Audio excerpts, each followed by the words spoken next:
किसी की मुस्कुराहटों पे हो निसार, किसी का दर्द मिल सके तो ले उधार, किसी के वास्ते हो तेरे दिल में प्यार, जीना इसी का नाम है।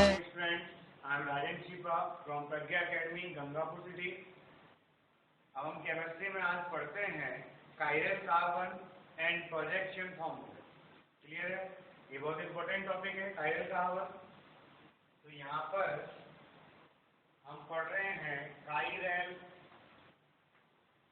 कार्बन, हिंदी में भी इसे किरैल कार्बन कहते हैं। तो कायरल कार्बन का मीन क्या होता है वो देखिएगा। कायरल कार्बन का मीन होता है, मतलब क्या होता है, एक ऐसा कार्बन जिसकी चारों वैलेंसीज डिफरेंट मतलब भिन्न भिन्न ग्रुप के साथ जुड़ी हो, भिन्न भिन्न समूह के साथ जुड़ी हो, उस कार्बन को किरैल कार्बन कहते हैं। क्या बोला मैंने? वह कार्बन जिसकी चारों संयोजकताएं भिन्न भिन्न समूहों के साथ जुड़ी हो उसे किरैल कार्बन कहते हैं। क्लियर है भाई? तो हमने कहा किरैल कार्बन का मतलब है वह कार्बन जिसकी चारों संयोजकताएं भिन्न भिन्न समूहों से जुड़ी हो, वो कहलाते हैं आपके chiral carbon. Any confusion? For example, जैसे आपने यहाँ पे ले लिया CFCl Br और I, तो यहाँ जो ये कार्बन है ये किरैल कार्बन है, और किरैल कार्बन को हम लगाते हैं एस्ट्रिक लगाकर रिप्रेजेंट करते हैं। क्या लगाकर रिप्रेजेंट करते हैं? एस्ट्रिक लगाकर रिप्रेजेंट करते हैं। तो किरैल कार्बन का मतलब क्या होता है? किरैल कार्बन का मतलब होता है वह कार्बन जिसकी चारों संयोजकताएं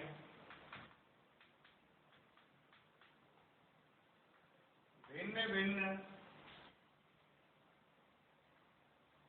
समूहों से जुड़ी हो। क्या था मैंने? वह कार्बन जिसकी चारों संयोजकताएं भिन्न भिन्न समूहों से जुड़ी हो किरैल कार्बन कहलाता है। क्लियर है भाई? अब यहाँ पर देखें हम, जैसे कार्बन है, इस कार्बन से क्लोरीन जुड़ रहा है, क्लोरीन जुड़ रहा है, ब्रोमीन जुड़ रहा है, आयोडीन जुड़ रहा है, तो चारों संयोजकताएं भिन्न भिन्न है भाई। तो ये जो कार्बन है वो किरैल कार्बन कहलाता है। क्लियर है? अब जैसे आपने यहाँ पे ले लिया, मान लो CH3CHOH और C2H5, तो आप हमेशा ध्यान रखना, एक तो CH2 वाला कार्बन किरैल नहीं होगा और एक CH3 वाला कार्बन किरैल नहीं होगा। CH वाला कार्बन किरैल हो सकता है और एक C वाला कार्बन किरैल हो सकता है यदि इनसे जुड़ी हुई ये संयोजकताएं भिन्न भिन्न हो। क्लियर? जैसे ये देखें तो ये किरैल कार्बन नहीं है। C2H5 का मतलब क्या है? CH2 और CH3। तो आप देखो ये किरैल कार्बन नहीं है, ये नहीं है और ये नहीं है, ये हो सकता है और ये हो सकता है। तो आप इसमें देखो एक संयोजकता जुड़ रही है CH3 से, एक जुड़ रहा है OH से और एक जुड़ रहा है CH2CH3 से और एक जुड़ रहा है H से। तो चारों संयोजकताएं भिन्न भिन्न हो गई ना भाई। एक CH से जुड़ रही है, एक OH से जुड़ रही है, एक CH2CH3 से और एक H से, और जब इसकी चारों संयोजकताएं भिन्न भिन्न है, कौन सा कार्बन हो गया? किरैल कार्बन हो गया। कौन सा कार्बन हो गया? किरैल कार्बन। आपने ऐसे यहाँ पे लिया, मान लो CH3CHCl CHCl और CH3, ये ले लिया। अब यहाँ पे देखिए, मैंने कहा कि CH3 और CH2 वाला कार्बन तो कभी किरैल हो ही नहीं सकता, ये तो डायरेक्ट सेट कर लो माइंड में। अब बच्चा ये कार्बन दोनों किरैल देखने हैं, तो देखो इस कार्बन से चार समूह क्या क्या जुड़े हुए हैं। तो एक तो जुड़ रहा है CH3, एक जुड़ रहा है Cl और एक जुड़ रहा है H। तो ये कार्बन क्या हो गया? किरैल कार्बन। क्लियर है? और एक H और एक ये पूरा जुड़ रहा है CH, CH3 और Cl। तो ये चारों समूह अलग अलग है ना भाई, इनमें देख लो कोई भी समान है क्या? नहीं है, तो ये किरैल कार्बन हो गया। इस कार्बन से देखें तो एक CH3 है, एक Cl है, एक H है और एक CH, Cl और CH3 है। क्लियर?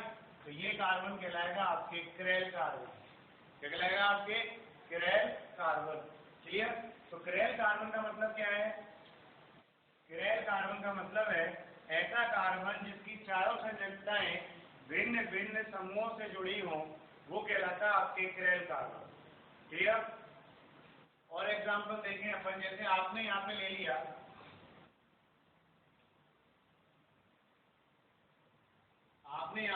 Cl और CH3।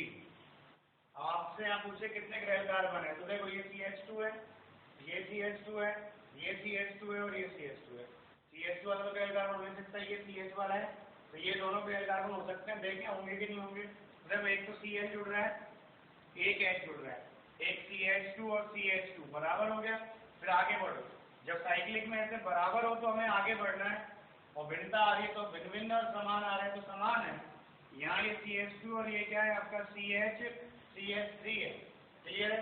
तो देखो ये CH2 लेकिन ये क्या है CH दोनों अलग अलग हो गए ना भाई, ये दो तो ऑलरेडी अलग है, दो अलग और हो गए, तो ये कार्बन कौन सा हो गया, क्रेल कार्बन। क्लियर। फिर यहाँ पर आप देखें CH3, यहाँ पर एक H है, फिर देखो CH2 और CH2, फिर यहाँ CH2 और यहाँ पर CHCl, भिन्न भिन्न हो गए दोनों, तो ये कार्बन कहलाएगा आपके क्रेल कार्बन। क्लियर। आपने ऐसे ले लिया, मान लो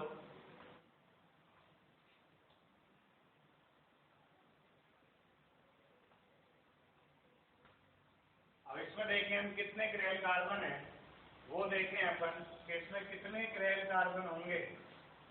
तो देखो ये CH3 वाला, ये CH3 वाला, ये तो होंगे नहीं, ये CH वाले कार्बन सारे, तो 3 वैलेंसी कंप्लीट कर CH ही बचा, तो यहाँ चौथी वैलेंसी हाइड्रोजन से पूरी है, ऐसे। क्लियर। तो यहाँ पर देखें BrHCH3, यहाँ पे क्या है CHCl है, तो चारों अलग है, तो ये हो गया curl carbon. ClH, CHOH, CHBr दोनों अलग है, तो ये भी एक क्रेल कार्बन हो गया। OHH, फिर यहाँ पे CHCl, यहाँ पर आ गया CHCl, यहाँ तक बराबर, तो आगे बढ़ो CHBr, यहाँ CH3, तो ये अलग अलग हो गए ना भाई दोनों, तो ये कार्बन कौन सा हो गया, curl carbon. Clear. Curl carbon का मतलब क्या है, जिसकी चारों संयुक्ताएं भिन्न भिन्न हो। यहाँ देखो ClH अलग अलग है, इधर CH3, इधर CHOH है, तो ये कार्बन कौन सा है आपका, क्रेल कार्बन है। क्लियर है भाई। तो ये ऐसे आइडेंटिफाई करोगे आप क्रेल कार्बन। तो क्रेल कार्बन का मतलब क्या समझे, क्रेल कार्बन का मतलब है ऐसा कार्बन जिसकी चारों संयुक्ताएं भिन्न भिन्न समूहों से या परमाणु से जुड़ी हो, क्रेल कार्बन कहलाता है, और इसे हम स्टार लगाकर प्रदर्शित करते हैं। अब आप देखिएगा इन एग्जाम्पल्स में हम निकालते हैं कायरल कार्बन कितने कितने हैं और कितने नहीं हैं, ठीक है ना। तो आप देखिएगा, आप पहचानना सीख लें कि जो कार्बन CH2 वाला है वो कायरल नहीं होगा कभी भी, और जो CH3 वाला है वो भी कायरल नहीं होगा। केवल कायरल कौन कौन से हो सकते हैं, CH वाला और C वाला। क्लियर। अब CH वाला कायरल जब होगा जब ये तीनों वैलेंसी डिफरेंट ग्रुप से जुड़ी हो, भिन्न भिन्न ग्रुप से जुड़ी हो, तो ये कायरल हो सकता है। और ये C वाला भी कायरल तभी हो सकता है जब ये चारों संयोजकताएं भिन्न भिन्न जुड़ी हो। यहाँ तो 2 से 3 संयोजकता होगी समान हाइड्रोजन से, और यहाँ 2 हाइड्रोजन समान है, तो ये कायरल नहीं होंगे। क्लियर है। अब हम बात करें इन दोनों की, तो इन यौगिकों में पहचाने हम कौन कौन से कायरल है, तो इसकी और इसकी बात करेंगे। इसमें देखो 1 2 3 वैलेंसी है, तो एक हाइड्रोजन से कंप्लीट है। ऐसे यहाँ पर 1 2 3 वैलेंसी है, तो एक हाइड्रोजन से कंप्लीट है। क्लियर। और एक हाइड्रोजन से कंप्लीट है, तो आप देखो ClH, और यहाँ पर देखो CH2 आगे बढ़े CH2, यहाँ पर आ गया CH और Br, ये डिफरेंट हो गए, तो ये कार्बन कैसा हो गया, कायरल। क्लियर। यहाँ देखें BrH, CH2 आगे गए ClH और CH2, ये दोनों डिफरेंट है, तो ये भी कायरल हो गया। कितने कायरल कार्बन है, 2 कायरल कार्बन है। क्या है भाई, आपके 2 कायरल कार्बन। क्लियर। फिर यहाँ पे आप देखें इस कंपाउंड के अंदर, इस कंपाउंड में देखें अपन क्या आएगा, तो ये वाला कार्बन देखें यहाँ H है और यहाँ पर भी H है। क्लियर। तो इस कार्बन पे Br और H है, लेकिन इधर देखो CH2 सेम है, इधर भी फिर CH2 सेम है, और इधर CHCl डिफरेंट है ना भाई, और डिफरेंट है, सॉरी CHCl भी सेम हो गया आगे, फिर दोनों ही एंड सेम हो गए, तो ये कार्बन कायरल नहीं है। क्लियर। ऐसे इस कार्बन की बात करें ClH, दो तो डिफरेंट है, लेकिन इधर देखो CH2 CHBr सेम है, तो ये दोनों ही कार्बन कायरल नहीं है, तो इसमें कोई भी कायरल कार्बन नहीं है, 0 कायरल कार्बन है। कितने कायरल कार्बन है? 0 कायरल कार्बन है, एक भी कायरल कार्बन नहीं है। अपन अब यहाँ देखें कितने आएंगे वो देखिएगा। तो ये CH3 वाला छोड़ दो, ये वाला छोड़ दो, ये वाला छोड़ दो, ये वाला छोड़ दो, ये वाला छोड़ दिया, ये वाला छोड़ दिया। अब हम बात करते हैं इन कार्बनों की। क्या ये कायरल कार्बन है जिन पे 3 ग्रुप डिफरेंट है? ये कायरल है, हो सकते हैं। अब इनको आइडेंटिफाई करना है अपन। क्लियर? तो आप यहाँ देखो, एक Cl है, एक H है, एक CH3 है और एक CHBr है। चारों ग्रुप डिफरेंट है तो कौन सा हो गया? कायरल। फिर यहाँ देखो Br वाले से इधर H है, इधर Br है, 2 डिफरेंट हो गए। CH से क्या जुड़ रहा है? CH जुड़ रहा है, यहाँ CH से Cl जुड़ रहा है, तो दोनों अलग है ना भाई, अलग है, तो ये भी क्या हो गया? Chiral carbon. अब इस कार्बन को देखो आप, यहाँ पर एक वैलेंसी तो हाइड्रोजन से पूरी यही है, हाइड्रोजन। यहाँ देखो, यहाँ तो है CHBr, यहाँ पर है CH और CH3, और यहाँ पर है CH और CH तो देखो CH सेम में आ गए तो Br डिफरेंट आ गया, यहाँ Cl डिफरेंट आ गया और यहाँ CH3 डिफरेंट आ गया। तो चारों वैलेंसी डिफरेंट है ना इसकी भाई, तो ये भी क्या हो गया? कायरल हो गया। क्लियर? फिर यहाँ देखें, इस कार्बन को देखें, यहाँ पर 1 2 3 वैलेंसी कंप्लीट है, तो चौथी हाइड्रोजन से पूरी है। तो देखो, एक तो है H वाली वैलेंसी, एक है CH3 वाली वैलेंसी। जब आपको डिफरेंट नहीं दिखे तो आप लिख लो ऐसे, ताकि क्या है, गलती नहीं हो। ठीक है ना भाई? यहाँ पर है CHNH2 और यहाँ पर है CH, और ये पूरे अलग है, NH2 नहीं है ना भाई, तो चारों डिफरेंट है, और डिफरेंट है तो कार्बन क्या कहलाएगा? Chiral carbon. इस कार्बन की बात करें, इधर CH3 है, इधर NH2 है, इधर आपके क्या है? CH3 है और एक H है, तो चारों डिफरेंट हो गई, और चारों डिफरेंट हो गई तो ये भी कायरल कार्बन हो गया। ऐसे ही ये कार्बन भी कायरल होगा, क्योंकि देखो इधर CH आई है, इधर CH3 है, इधर CH और ये पूरा अलग है। ये कार्बन की बात करें तो ये भी कायरल होगा, और ये भी कायरल होगा, और ये भी कायरल होगा। तो कुल कितने कायरल कार्बन हो गए वो देखिएगा आप, कि कुल कितने कायरल कार्बन होंगे वो देखें अपन। तो अपन यहाँ देखें कितने कायरल कार्बन होंगे, 1 2 3 4 5 6 7 8 9, दोबारा गिन लीजिए, 1 2 3 4 5 6 7 8 9, तो यहाँ हो गए 9 कायरल कार्बन। तो कायरल कार्बन निकालना आया कि नहीं आया, कुछ नहीं करना, हमें कार्बन ढूंढना है, स्पेशली CH वाला और C वाला, जिससे चारों वैलेंसी डिफरेंट हो। और जहां वैलेंसी को डिफरेंट नहीं कर पा रहे, वहां पेन से अलग अलग वैलेंसी को लिख लो, और जहां तक समान चल रही है वहां तक कोई दिक्कत नहीं।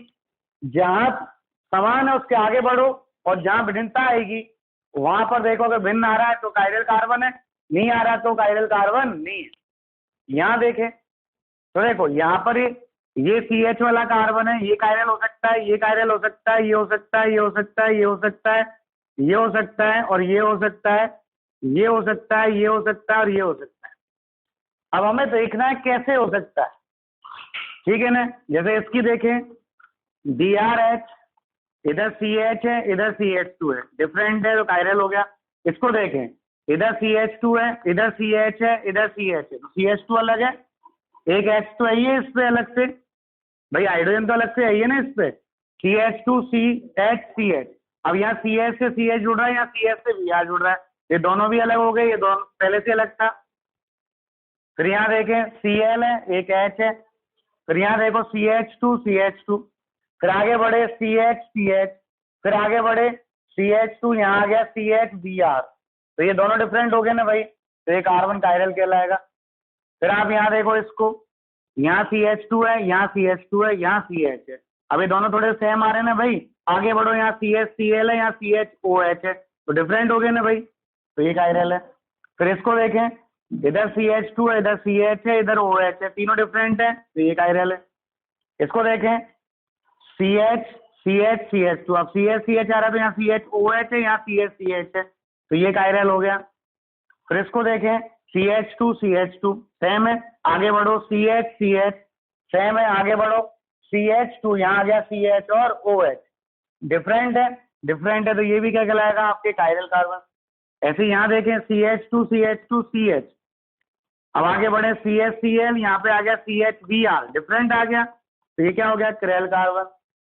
अब इन दो को देखो, इधर CH है, इधर CH है, इधर CH है, इधर CH से CH2 और CH2 CHOH लिख रहा है, इधर CH से CH2 CH2 जोड़ रहा है, जबकि यहाँ क्या जोड़ रहा है CH2 और CHOH, यहाँ CH2 CH2 जोड़ रहा है, तो डिफरेंट हो गया ना भाई दोनों, ये दोनों डिफरेंट हो गया। इधर देखो इस CH से CH जोड़ रहा है, जबकि यहाँ पर एक CH2 CH2 है, तो डिफरेंट हो गए तीनों, तो ये कायरल हो गया। ऐसे ये भी क्या हो जाएगा कायरल हो जाएगा।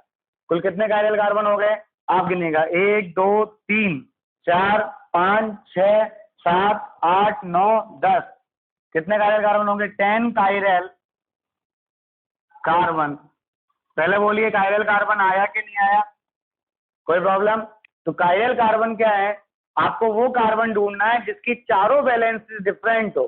कोई प्रॉब्लम है तो बताइए।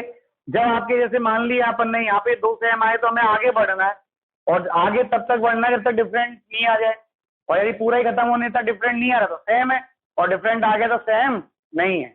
क्लियर, कोई कंफ्यूजन। ये है कायरल कार्बन पहचानने के तरीके, पहचान सकते हैं। कायरल कार्बन का मतलब क्या है, एक ऐसा कार्बन जिसकी चारों बैलेंसेस डिफरेंट ग्रुप से जुड़ी हो, वो कायरल कार्बन है। क्लियर है, मतलब एक ऐसा कार्बन जिसकी चारों संरचनाएं भिन्न भिन्न समूह जुड़ी हो, वो कायरल कार्बन कहलाता है। कोई प्रॉब्लम हो तो आप बताइए। क्लियर। अब देखिए बेटाओ, अब तक तो आपने पढ़ा क्रेल कार्बन क्या होता है, कैसे पहचानना। तो क्रेल कार्बन में आप क्या सीखे कि एक ऐसा कार्बन जिससे जुड़ी हुई चारों संरचनाएं भिन्न भिन्न होती हैं, वो क्रेल कार्बन कहलाता है, और इससे हम स्टार से रिप्रेजेंट करते हैं। अब हम बात करते हैं जो क्रेल कार्बन का कॉन्फ़िगरेशन है 3D कॉन्फ़िगरेशन, उस 3D को हम 2D में कैसे लिखते हैं, मतलब कागज पर कैसे रिप्रेजेंट करते हैं, उसको रिप्रेजेंट करने के लिए यहाँ पर हम देते हैं प्रक्षेपण सूत्र। क्लियर है, ये आपसे बोर्ड में या एग्जाम में डायरेक्ट लिखवाएगा नहीं, लेकिन इनको आना जरूरी है, क्योंकि इनके बारे में पूछता है कि इसको इससे कैसे बदलोगे, ये सूत्र इसमें कैसे आएगा, इसमें कैसे आएगा, और इससे इसमें कैसे आएगा। और इन सूत्रों के ऊपर ही डिपेंड करता है आपके पूरी अब स्टीरियोकेमिस्ट्री जो बच रही है, वो सारी इन्हीं प्रक्षेपण सूत्रों पर डिपेंड करती है, और एक अनुक्रम नियम पर डिपेंड करती है। तो दोनों चीज आप पढ़िएगा ढंग से। अब आप देखिए, हम बात करते हैं प्रक्षेपण सूत्र की। तो प्रक्षेपण सूत्र हमारे क्या है, किसी भी अणु की त्रिविमीय संरचना को द्विविम में रिप्रेजेंट करना, प्रदर्शित करना कहलाता है आपके प्रक्षेपण सूत्र। अब ये प्रक्षेपण सूत्र जो है वो 4 तरह के होते हैं। एक होता है बेस डैश प्रक्षेपण सूत्र, एक होता है फिशर प्रक्षेपण सूत्र, एक होता है न्यूमैन प्रक्षेपण सूत्र, और एक होता है सौहास प्रक्षेपण सूत्र। यानी कंफ्यूजन कौन कौन से हैं, एक तो बेस डैश प्रक्षेपण सूत्र है, एक फिशर प्रक्षेपण सूत्र है, एक न्यूमैन प्रक्षेपण सूत्र है, और एक सौहास प्रक्षेपण सूत्र है। हम यहाँ बात कर रहे हैं सबसे पहले बेस डैश प्रक्षेपण सूत्र की। किसकी बात कर रहे हैं हम सबसे पहले, बेस डैश प्रक्षेपण सूत्र की बात कर रहे हैं। तो बेस डैश प्रक्षेपण सूत्र में क्या होता है वो देखिए। तो बेस डैश प्रक्षेपण सूत्र में जो बॉन्ड है उनको 3 प्रकार से रिप्रेजेंट करते हैं। जितने ही बंद है वहां पर कार्बन से जुड़े हुए, उनको 3 टाइप से रिप्रेजेंट करते हैं। पहला तो है बेस, क्या है भाई, पहला तो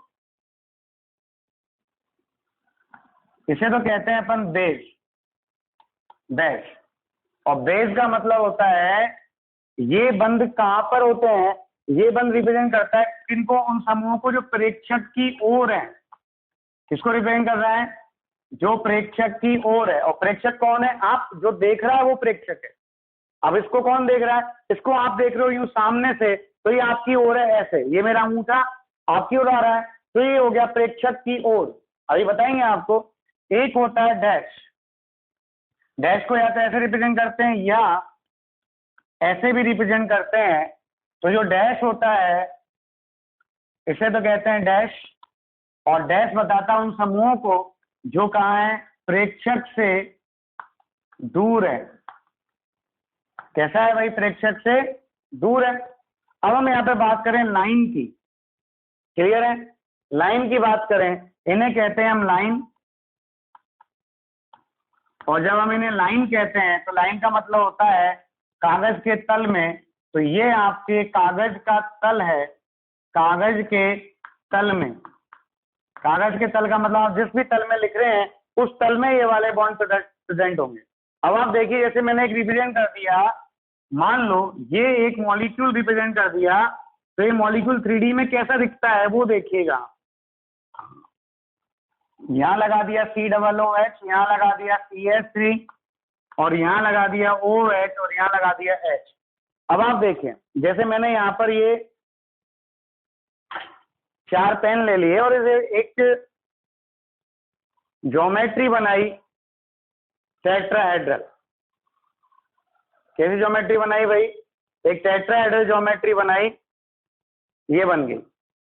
तो ये जो दो समूह है, एक ये ग्रीन पेन और एक ये ब्लू पेन, ये दोनों समूह कहाँ है? एक ही तल में है भाई, ये कागज के तल में जा रहे हैं ना पूरे की पूरे। तो ये तो हो गया आपका COOH को रिप्रेजेंट कर रहा है ग्रीन पेन, क्लियर। और ये रिप्रेजेंट कर रहा है आपके CH3 को। किसको रिप्रेजेंट कर रहा है? CH3 को। अब ये समूह देखिए आप, ये वाला पिंक वाला, ये पिंक वाला पेन किधर जा रहा है? आपकी ओर जा रहा है ना भाई, टूवर्ड्स द बीवर। देखिए ये जा रहा है, और जब ये टूवर्ड्स द बीवर जा रहा है तो ये किसको रिप्रेजेंट कर रहा है? बेस को। बेस पर कौन है? OH। तो ये कौन सा समूह है आपका? OH है।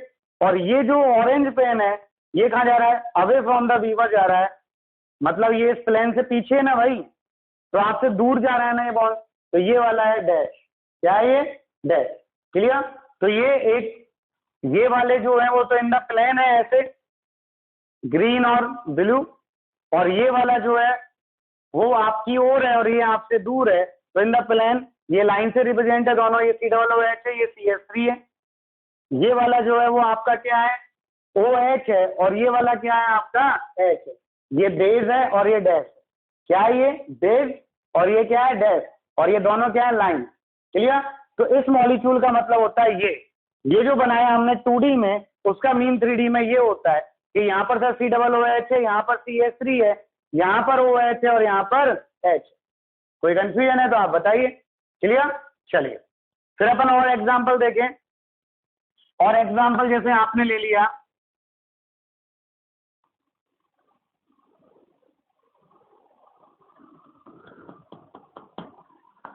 यहाँ पे आपने CHO ले लिया, यहाँ पे आपने CH3 ले लिया, ये NH2 ले लिया और ये आपने Cl ले लिया। तो यहाँ पर देखिए टेट्राहेड्रल कैसे बनेगा इसका जो टेट्राहेड्रॉन है वो ऐसे बनेगा, क्लियर। ये टेट्राहेड्रॉन बना दिया। कोई प्रॉब्लम है तो आप बताइए, क्लियर है। तो ये आपका क्या है? ये तो हो गया इन द प्लेन, ये CHO है और ये CH3 है, और ये बाहर की ओर जा रहा है तो ये आपका NH2 है, बेस है, और ये पीछे की ओर जा रहा है तो ये आपका क्या है? Cl है। समझ में आया ये बॉन्ड, क्लियर। तो ये क्या है आपका? CHO, ये क्या है आपका? CH3, ये NH2 है और ये आपका Cl है। कोई प्रॉब्लम? अब देखो इन चीजों को अपन हाथ में बनाए तो हाथ में कैसे बनाएंगे ज्योमेट्री? मान लो आपके पास पेन्स नहीं है तो आप कैसे बनाएंगे? इसमें देखिए लाइन कैसे है, ऐसे है, तो जैसे लाइन है वैसे हाथ रख लीजिए आप, ऐसे हाथ रख लिया। अब यहाँ पे ये हाथ हो गया तो ये COOH हो गया, ये CH3 हो गया। अब दूसरे हाथ को आप ऐसे रखिएगा तो ये आपका OH हो गया, और ये जो पीछे है आपका ये H हो गया। तो देखो ये COOH, ये CH3, ये OH और ये H। आया कि नहीं आया? कोई प्रॉब्लम? चलिए आपने जैसे ये वाला लिया, ये वाला लिया, तो यहाँ पे ये वाला हाथ रखना है आपको ऐसे। ये CHO है, ये CH3 है, ये हाथ यूं लगेगा, ये NH2 है और ये Cl है, क्लियर। ये क्या है आपका? ऐसा है तो ऐसा हाथ रखना है, और वैसा है तो वैसा हाथ रखना है। अब ये हाथ यूं रख दिया तो ये हाथ यूं आएगा, और ऐसा हाथ रख दिया तो ये हाथ यूं आएगा, क्लियर है। तो यहाँ देखो ये हाथ मैंने रखा ऐसे, ये CHO हो गया, ये CH3 हो गया, ये लगाया मैंने तो ये NH2 है, और ये पीछे की ओर जा रहा है तो ये क्या है? मेरी उंगली पीछे वाली Cl है। तो ये ग्रुप ऐसे हो गया, क्लियर। ये CHO, ये CH3, ये NH2 और ये Cl। कोई कंफ्यूजन? उसको देखें अपन तो उसमें हाथ ऐसे बनेगा, क्लियर है। ये COOH, ये CH3, ये OH और ये पीछे वाला H। ये क्या है? OH और ये पीछे वाला क्या है? H। कोई कंफ्यूजन? ये है आपका बेस डैश फॉर्मूला। आया कि नहीं आया? अपन अब बात करें और एग्जाम्पल देता, मान लो उसने ऐसे दे दिया होता, ये लाइन वाले फॉर्मूले को, लाइन को ऐसे रिप्रेजेंट कर दिया होता और ये ऐसे लिख दिया, यहाँ पे COOH है, यहाँ CHO है, यहाँ NH2 है और यहाँ पर H है। तो यहाँ पर लाइन कैसे है, ऐसे है ना भाई, तो हमने ऐसे याद रख दिए, ये COOH हो गया, ये CHO हो गया, क्लियर। अब इसके ऊपर ये आता आएगा, ये आपकी ओर आ रहा है तो ये NH2 है और ये जो पीछे की ओर वाला है ये क्या है आपका H है, ये NH2 और ये H, बाकी दो प्लेन में CaOOH और ये CH, क्लियर। कोई कंफ्यूजन? भाई आप ही रख लिया ना, तो ये COOH, ये CHO हो गया और इस पर जो रखा तो ये NH2 हो गया, पीछे वाला क्या हो गया, H हो गया। कोई कंफ्यूजन है तो आप बताइए, क्लियर है। ये था आपका बेस डैश फॉर्मूला। अब हम बात करते हैं फिशर प्रक्षेपण फॉर्मूले की, वो देखिएगा आप कैसे आएगा। अब हम बात करें बेटाओ दूसरे प्रक्षेपण सूत्र की, जिसका नाम है फिशर प्रक्षेपण सूत्र। फिशर प्रक्षेपण सूत्र में मॉलिक्यूल को कैसे रिप्रेजेंट करते हैं वो देखिएगा आप। तो फिशर प्रक्षेपण सूत्र में एक दूसरे को काटती हुई परस्पर दो लंबवत सीधी रेखाएं खींचते हैं। क्या खींचते हैं? एक दूसरे को काटती हुई परस्पर दो लंबवत सीधी रेखाएं खींचते हैं। तो यहाँ जो इनका कटान बिंदु है वो रिप्रेजेंट करता है किरेल कार्बन को। किसको रिप्रेजेंट करता है? किरेल कार्बन को। और यहाँ जो क्षैतिज रेखा है उस पर उपस्थित समूह जो है वो बताते हैं उन समूहों को जो प्रेक्षक की ओर है। किसकी ओर है भाई? प्रेक्षक की ओर है। प्रेक्षक कौन? आपकी ओर। ऐसे ये वाला समूह ये रहा और ये वाला समूह ये रहा, ये ऐसे रिप्रेजेंट करते हैं। मतलब जैसे यहाँ ए और ये बी है तो ये ए है और ये बी है, ये आपकी ओर हो गए दोनों समूह। और ये जो सी और डी वाला ग्रुप है, ऊर्ध्वाधर रेखा, ये ऊर्ध्वाधर रेखा बताती है उन समूहों को जो प्रेक्षक से दूर है। किससे दूर है भाई? प्रेक्षक से दूर है। तो एक प्रेक्षक की ओर है और दूसरा प्रेक्षक से दूर है। तो आप यहाँ देखिए, ये ए और बी तो प्रेक्षक की ओर है और ये सी और डी, ये सी है और ये डी है, ये प्रेक्षक से दूर है। ये है इसका मतलब फिशर का। मतलब अगर अपन यहाँ देखें तो फिशर को रिप्रेजेंट करते समय आप क्या करेंगे? दो समूह तो आपकी ओर हो गए, ये ए हो गया और ये बी हो गया, और ये दो समूह आपसे दूर हो गए ऐसे, क्लियर। ये सी हो गया और ये डी हो गया। ये है फिशर प्रोजेक्ट। ये वाला जो सूत्र है वो ऐसे है। ये क्षैतिज है आपकी ओर वाले समूह दोनों ए और बी, और ये ऊर्ध्वाधर है सी और ये डी, क्लियर। कोई कंफ्यूजन है तो आप बताइए। ये मतलब है इस फॉर्मूले का 3D में, क्लियर है। ये दो तो आपकी ओर हो गए जो क्षैतिज वाले हैं, और ये जो ऊर्ध्वाधर वाले हैं ये आपसे दूर हो गए, ये सी हो गया और ये डी हो गया, ये ए है और ये बी है। कोई कंफ्यूजन? चलिए जैसे अपन और देखें यहाँ पर COOH, OH, H और CH3।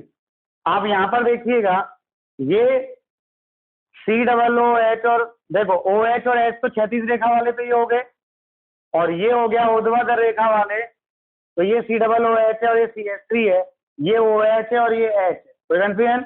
ये OH है और ये H है, ये COOH है और ये CH3 है। कोई कंफ्यूजन हो तो आप बताइए, आया कि नहीं आया? ये क्या है आपका OH, ये क्या है आपका H, ये क्या है आपका COOH, ये क्या है आपका CH3। कोई कंफ्यूजन? क्लियर। ये है आपका बेस डैश फॉर्मूला। ये दोनों समूह तो आपकी ओर है, ऐसे हाथों में देखें तो ये OH है, ये H है, और ये COOH है और ये नीचे वाला CH3। कोई कंफ्यूजन है तो बताइए आप, क्लियर। तो ये है आपका फिशर प्रक्षेपण सूत्र। आप कैसे ही बना लीजिए, आपने ऐसे यहाँ पे लिए, मान लो दो किरेल कार्बन वाले ले लिए, तो यहाँ पर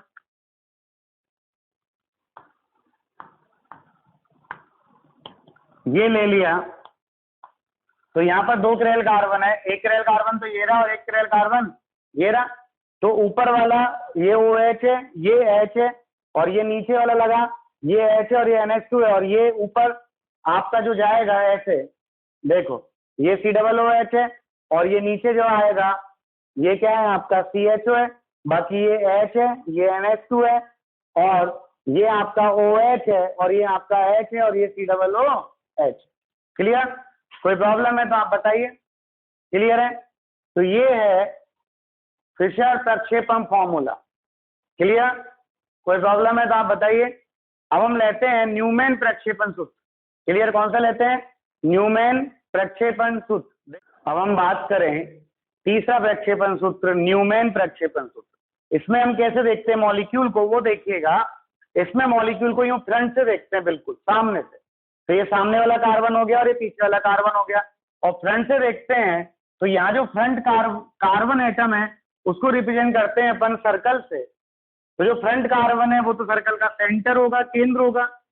और जो पीछे वाला कार्बन है वो इस सर्कल की परिधि होगी। तो ये आगे वाला कार्बन और ये पीछे वाला कार्बन। जैसे आपने मान लो इस एथेन को बनाना है आपको, इसको बनाना है आपको, ठीक। आप चाहे तो यहाँ पे एक्स और वाई लगा दिए, दो ग्रुप लगा दिए। तो ये आपका फ्रंट कार्बन है, आगे वाला कार्बन और ये पीछे वाला कार्बन है। तो ये C1 कार्बन, ये C2 कार्बन। तो ये जो सेंटर वाला कार्बन है ये C1 है। आगे वाला कार्बन क्या होगा? वृत्त की परिधि। हमने क्या कहा? इसमें हम अणु को बिल्कुल सामने से देखते हैं, और जब सामने से देखते हैं तो ये फ्रंट वाला कार्बन और ये बैक वाला कार्बन, पीछे वाला कार्बन। अब यहाँ जो कार्बन है उसको रिप्रेजेंट करते हैं वृत्त से। क्लियर? आगे वाला कार्बन वृत्त का केंद्र होता है और पीछे वाला कार्बन वृत्त की परिधि होती है। क्लियर? आगे वाला कार्बन आपके 1 है और पीछे वाला कार्बन आपके 2 है। अब यहाँ क्या बचा है? इन कार्बन से जुड़े हुए 3 समूह बचे। तो इन 3 समूहों को परस्पर 120 डिग्री का कोण बनाती हुई 3 रेखाओं पर प्रदर्शित करते हैं। आगे वाले कार्बन की तीनों रेखाएं केंद्र से जाएंगी और पीछे वाले कार्बन की तीनों रेखाएं परिधि से जाएंगी। तो आगे वाले कार्बन की तीनों रेखाएं केंद्र से गई और पीछे वाले कार्बन की तीनों रेखाएं परिधि से गई। क्लियर है? तो यहाँ पर तो ये हो गया एक्स, एच और एच, कुछ भी रख दीजिए। यहाँ एक्स रख दो, यहाँ एक्स रख दो, कहीं पे रख दो। और ये वाई और ये एच और ये एच। अब यहाँ इनके बीच में जो एंगल है वो 0 से लेके 360 डिग्री तक कुछ भी हो सकता है। तो इस एंगल को हम कहते हैं द्वितलीय कोण थीटा, जो क्या कहलाता है? द्वितलीय कोण कहलाता है। ये ऐसा वाला देखो, ये फ्रंट कार्बन का एक्स हो गया और ये बैक कार्बन का वाई हो गया। ये एक्स है और ये वाई है। तो इन दोनों के बीच में जो एंगल आएगा वो एंगल कहलाएगा थीटा। अब ये एंगल 0 से लेके 360 डिग्री तक कुछ भी हो सकता है। क्लियर है?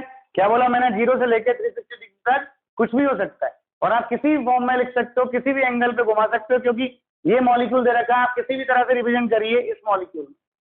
क्लियर है? क्योंकि अभी यहाँ पे फिक्स नहीं है कि ऐसे दर्शाना है आपको। आप इसको थीटा को 0 डिग्री भी कर सकते हैं और थीटा को 360 तक कुछ भी डिग्री का मान रख सकते हैं, कोई फर्क नहीं पड़ता। जैसे आपने मान लो ये ब्यूटेन ले लिया, N butane, CH3, CH2, CH2 और CH3। तो ये यहाँ पर आपका C1 कार्बन, ये C2 कार्बन, C3 और C4 कार्बन। जनरली जब हमसे कोई बंध के बारे में नहीं बोले कि हमें ये कार्बन लेने हैं, तब हमें अपनी इच्छा से जो कार्बन लेने वो लेने, सेंटर वाला बॉन्ड लेना है, केंद्रीय बंध लेना है। केंद्रीय बंध कौन सा? C2 C3 कार्बन है। आगे वाला कार्बन C2 है, पीछे वाला कार्बन C3 है। तो आप यहाँ देखिएगा, ये मैंने गोला बनाया, ये आगे वाला कार्बन हो गया और ये पीछे वाला कार्बन हो गया। तो ये कार्बन तो हो गया C2 और ये कार्बन हो गया C3। क्लियर? अब C2 पर 3 समूह जुड़ रहे हैं, एक CH3 जुड़ रहा है, 2 H जुड़ रहे हैं। तो यहाँ पर एक CH3 रिप्रेजेंट कर दिया और 2 H रिप्रेजेंट कर दिए। और C3 पर भी 2 समूह जुड़ रहे हैं, 3 समूह जुड़ रहे हैं, एक CH3 और 2 H। तो यहाँ ये 2 H लिख दिए और एक CH3 लिख दिए। तो यहाँ थीटा कितना हो गया? 180 डिग्री हो गया। कितना हो गया थीटा? 180 डिग्री हो गया। जो डिफरेंट ग्रुप से उनके बीच में देखना है थीटा कितना आ रहा है। कोई प्रॉब्लम? अब आप चाहे कितना भी डिग्री रख सकते हैं। ये देखा। अब जैसे मैं मान लो इन डिग्रियों को घुमाऊं तो कैसे घुमाऊंगा वो देखिएगा। ये तो क्लियर है ना भाई? अब जैसे मान लो मैंने यहाँ पे ले लिया OH और OH ले लिया, ब्यूटेन 2,3 डाइऑल ले लिया। तो यहाँ देखो 2,3 बॉन्ड पर बनाना है, तो ये 2,3 पे बना लिया। ये सेंटर वाला कार्बन हो गया 2 नंबर कार्बन और ये हो गया 3 नंबर कार्बन। क्लियर? तो यहाँ पर क्या है? CH3 है और CH3 के अलावा यहाँ क्या जुड़ा है? 2 नंबर से एक OH एक H। तो ये एक OH जोड़ दिया और एक H जोड़ दिया। C3 पे क्या जुड़ रहा है, एक CH3 है, एक OH है और एक H है। ये तो बना दिया मैंने थीटा इक्वल टू 0 डिग्री वाला। क्लियर है, ये ऐसा हो गया। ये CH3 है पीछे वाले कार्बन का, ये आगे वाला कार्बन CH3 है, बिल्कुल फ्रंट से दोनों आपस में एक दूसरे को ढक दिया है। क्लियर है, कोई एंगल ही नहीं है, तो आगे वाला बॉन्ड ही दिखेगा ना, पीछे वाला बॉन्ड नहीं दिख रहा, इसलिए इसको हमने डैश से रिप्रेजेंट करा। क्लियर, अब हम इसको घुमाते हैं 60 डिग्री पर। तो हमने आगे वाले कार्बन को फिक्स रख लिया और पीछे वाले कार्बन को 60 डिग्री पे घुमाया। देखो ऐसे इनको पकड़ा दोनों को और पकड़ के यूं घुमाया, तो 60 डिग्री पे घुमाने पर ये यहाँ आ गया, ये यहाँ आ गया और ये यहाँ आ गया। क्लियर, तो देखो घुमा के देखिएगा आप क्या आया। इसको तो जैसे ही रखना है आपको CH3, एक कार्बन को स्थिर रखना, चाहे वो आगे वाला हो चाहे वो पीछे वाला हो। तो हमने आगे वाले को स्थिर रख लिया, पीछे वाले को घुमाया। देखो CH3 को पकड़ा और H को पकड़ा, ये यूं आ गया, CH3 यहाँ आ गया और ये OH यहाँ आ गया और ये H आपका, ये वाला H आपका यहाँ आ गया। क्लियर, ये हो गया आपके थीटा इक्वल टू 60 डिग्री। ये भी इसी का ही एक फॉर्म है। आप इसको और घुमा सकते हैं, मैंने कहा ना किसी भी फॉर्म में लिख सकते हैं। अभी तो आप 60 डिग्री पे और घुमाया, तो आप यहाँ देखो इसको पकड़ के घुमाया, तो ये CH3 तो यहाँ आ गया, पकड़ो, तो CH3 यहाँ आया और OH यहाँ गया और ये H यहाँ गया। तो आप देखो कैसा बनेगा, CH3 OH और H यहाँ पर ही आ गया, OH यहाँ पर आ गया, CH3 और यहाँ पर आ गया H। क्लियर, तो यहाँ थीटा कितना है, थीटा है 120 डिग्री। किस किस के बीच में, दोनों CH3 के बीच में, दोनों OH के बीच में, या दोनों H के बीच में। क्लियर, फिर और घुमाया आपने इसको 60 डिग्री पर और 60 डिग्री पर घुमाया। देखो इसको पकड़ो, H को पकड़ा, OH को पकड़ा, ये H यहाँ आ गया, OH यहाँ आ गया। तो आप यहाँ देखिएगा क्या होएगा, यहाँ पर आएगा आपके क्या, CH3 और OH और H। क्लियर, ये CH3 यहाँ आ जाएगा भाई, 60 पे घुमाया ना इसको, तो ये यहाँ आएगा और ये यहाँ आएगा और ये यहाँ आएगा। तो ये हो गया आपका CH3, ये हो गया आपका OH और ये हो गया आपका H। Theta equal to 180 degree. ये चीजें हम पढ़ेंगे इसमें, इसके अंदर पढ़ेंगे, ये सारा के सारा पढ़ेंगे संरूपण समावेशता में। सारे ही सारे संरूपण है। अभी अपन को यहाँ नहीं जानना है कौन सा संरूपण है, तो अपन को ये पढ़ना है कि इस मॉलिक्यूल को न्यूमेन में C2C3 कार्बन वाले बॉन्ड के पर प्रदर्शित करें तो इस तरह से प्रदर्शित कर सकते हैं। इनमें से आप कोई भी स्टूडेंट, एक जना ये बना सकता है, एक जना ये बना सकता है, एक जना ये बना सकता है, एक जना ये बना सकता है, कोई सी बनाए। क्यों, ये अभी 3D में नहीं है, सिंपल फॉर्मूला उसका, हम ये न्यूमेन प्रोजेक्शन प्रदर्शित कर सकते हैं। क्लियर है, और देखिए आप यहाँ पर और एग्जाम्पल देखें अपन। अब मान लो आपसे कह देता कि ये वाला है CH2 CH3, ये ग्रुप है। अब मुझे इस प्रोजेक्शन को बनाना है C1C2 कार्बन वाले बॉन्ड पर, C1C2 पे बनाना है। तो ये फ्रंट कार्बन मैंने C1 ले लिया और ये बैक कार्बन मैंने C2 ले लिया। क्लियर, C1 पे क्या है, 3H है, तो C1 पर ये 3H है। C2 पर क्या है, एक C2H5 है, ये पूरा ग्रुप, तो ये C2H5 हो गया, एक OH है और एक H है, बस। क्लियर, आपने मान लो यहाँ पे ले लिया CHO और CH3 ले लिया। अब यहाँ डबल बॉन्ड आ गया 1 और 2, तो यहाँ पर देखो ये सेंटर वाला बॉन्ड हो गया, ये 1 कार्बन है, तो 1 पर क्या है, C डबल बॉन्ड O है और क्या जुड़ेगा फिर यहाँ पर H। क्लियर, और ये पीछे वाला कार्बन है जिसपे क्या है, 3 हाइड्रोजन है, एक H, 2 H और 3 H। कोई कंफ्यूजन है तो आप बताइए, कोई प्रॉब्लम है तो आप बोलिएगा। नहीं बना सकते, बना सकते हैं। और देखिए जैसे आपने यहाँ पे ले लिया, मान लो COOH CH NH2 CHOH और CHO। मान लो आपको C2C3 पर बनाना है, जब उसने कुछ नहीं बोला तो C2C3 पर बनाना है। तो आप यहाँ देखो, ये C2 कार्बन हो गया और ये C3 हो गया, ठीक है। तो C2 पे क्या है, एक तो COOH है, एक NH2 है और एक H है। C3 पे क्या है, एक CHO है, एक H है और एक OH। कोई कंफ्यूजन? कर सकते हैं रिप्रेजेंट। ये था न्यूमैन प्रक्षेपण सूत्र, न्यूमैन प्रोजेक्शन फॉर्मूले। कोई दिक्कत हो तो आप मुझे बताइएगा। ये तो अभी हमने इस सूत्र से इसको बनाना सीखा, इनको न्यूमैन को फिशर में, फिशर को न्यूमैन में वो बदलना सीखेंगे। अभी पहले हम सिंपल न्यूमैन तो बनाना सीखें। आया कि नहीं आया? चलिए अब देखिएगा, हम पढ़ते हैं लास्ट वाला जिसका नाम था, चौथा प्रोजेक्शन फॉर्मूला कौन सा था? प्रक्षेपण सूत्र सॉहर्स प्रक्षेपण सूत्र। इसकी बात करें तो सॉहर्स प्रक्षेपण सूत्र में जैसे अपन यहाँ देखें तो जैसे ये अणु दे दिया, मान लो आपको CH इथेन का एक अणु दे दिया, ये एक अणु दे दिया आपको, तो इसको कैसे रिप्रेजेंट करते हैं? ये हमारे पास वाला कार्बन है, हमसे दूर वाला कार्बन। क्लियर है? ये C1 कार्बन है, C2 कार्बन है। तो न्यूमैन में तो मैंने इसको ऐसे देखा था बिल्कुल फ्रंट से, ये C1 कार्बन, ये C2 कार्बन। लेकिन सॉहर्स में मैं इसको राइट हैंड साइड दाहिनी ओर घुमाकर देखूंगा ऐसे। क्लियर? तो ये मेरा पास वाला कार्बन हो गया और ये मेरा दूर वाला कार्बन हो गया। तो यहाँ जो केंद्रीय कार्बन कार्बन बंध है, उस केंद्रीय कार्बन कार्बन बंध को एक दाईं ओर झुकी हुई रेखा के द्वारा प्रदर्शित करते हैं। कर दिया? ये जो कार्बन है ये पास वाला कार्बन है, बाईं ओर वाला कार्बन, और दाईं ओर वाला कार्बन है वो दूर वाला कार्बन। मतलब ये C1 कार्बन है और ये C2 कार्बन। क्लियर? अब बचे यहाँ पे 3 समूह कार्बन से जुड़े हुए। तो वही न्यूमैन की तरह वही 120 डिग्री का कोण बनाती है, 3 रेखाओं पे लिखना है अपन को। तो यहाँ पे मैंने 3 रेखाएं आप कैसी बना सकते हो, ये ऐसी बनाई, ठीक। आप चाहे तो इनको सीधी बनाएं और आप चाहे तो इसको उल्टी बना सकते हो। तो ये तीनों रेखाओं पे 3 समूह रिप्रेजेंट कर दिए, एक दूसरे से 120 डिग्री का एंगल बनाते हो।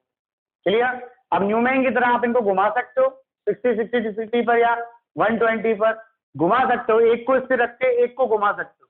क्लियर है? तो वो कहलाएगा आपके सौहार्द प्रक्षेपण सूत्र।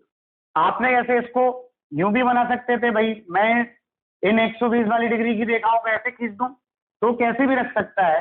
तो ये वही H H H H H और H, ये C1 कार्बन और ये C2 कार्बन। क्लियर? जैसे आपने यहाँ पे ले लिया, मान लो CH3 CH OH CH OH और CH3, ये C1 ये C2 ये C3 ये C4। हमें लेना केंद्रीय बंध। कौन सा लेना है? केंद्रीय बंध ले लिया। ये C2 कार्बन है और ये C3 कार्बन है। तो आप यहाँ देखिएगा, C2 कार्बन की बात करें तो ये C2 ले लिया और ये C3 की वाई ले ली, मतलब 120 डिग्री पर 3 बॉन्ड ले लिए। तो ये C2 कार्बन हो गया, ये C3 हो गया। C2 पे क्या जुड़ रहा है? एक CH3 जुड़ रहा है, ये CH3 जोड़ दिया। एक OH जुड़ रहा है, एक OH जोड़ दिया। एक H जुड़ रहा है, एक H जोड़ दिया। क्लियर? यहाँ पर हम देखें एक CH3 जुड़ रहा है, एक OH जुड़ रहा है और एक H जुड़ रहा है। अब आप इसको पकड़ के घुमा सकते हो वही 60 या 120 डिग्री के एंगल पर या 180 डिग्री के एंगल पर, और एक दूसरे को इंटरचेंज कर सकते। ये है आपका सौहार्द प्रक्षेपण सूत्र। इसमें क्या करना है? अणु को दाहिनी ओर झुकाकर देखना है और केंद्रीय कार्बन कार्बन एकल बंध को दाईं ओर झुकी हुई एक सीधी रेखा से प्रदर्शित करते हैं, जिसमें ये बायां सिरा पास वाले कार्बन को और दायां सिरा दूर वाले कार्बन को रिप्रेजेंट करता है। क्लियर है? और प्रत्येक कार्बन पर उपस्थित बंधों को हम 3 120 डिग्री कोण पर खींची गई 3 रेखाओं से प्रदर्शित करते हैं न्यूमैन की तरह। कोई दिक्कत है तो आप बताइए। क्लियर? तो आज के लिए इतना ही काफी है कि हमने सारे प्रक्षेपण सूत्र पढ़ लिए। अब कल जो अगला लेक्चर आएगा उसमें हम पढ़ेंगे इन सभी प्रक्षेपण सूत्रों को एक दूसरे में अंतर परिवर्तित करना, मतलब एक सूत्र से दूसरे सूत्र को हम कैसे बनाएंगे, मतलब बेस डैश से फिशर कैसे बनाएंगे, फिशर से न्यूमैन कैसे बनाएंगे, न्यूमैन से सौहार्द कैसे बनाएंगे। आपको सौहार्द दे रखा है तो उससे फिशर कैसे बनाएंगे, वो सारा कुछ सीखेंगे अपन अंतर परिवर्तनों में। पहले आप इनकी प्रैक्टिस करिएगा, कोई दिक्कत आए तो मुझे बताइएगा। प्रैक्टिस में कुछ नहीं करना है, इनको पहचानना है कि हम कैसे बनाते हैं। क्लियर? चलिए, थैंक यू।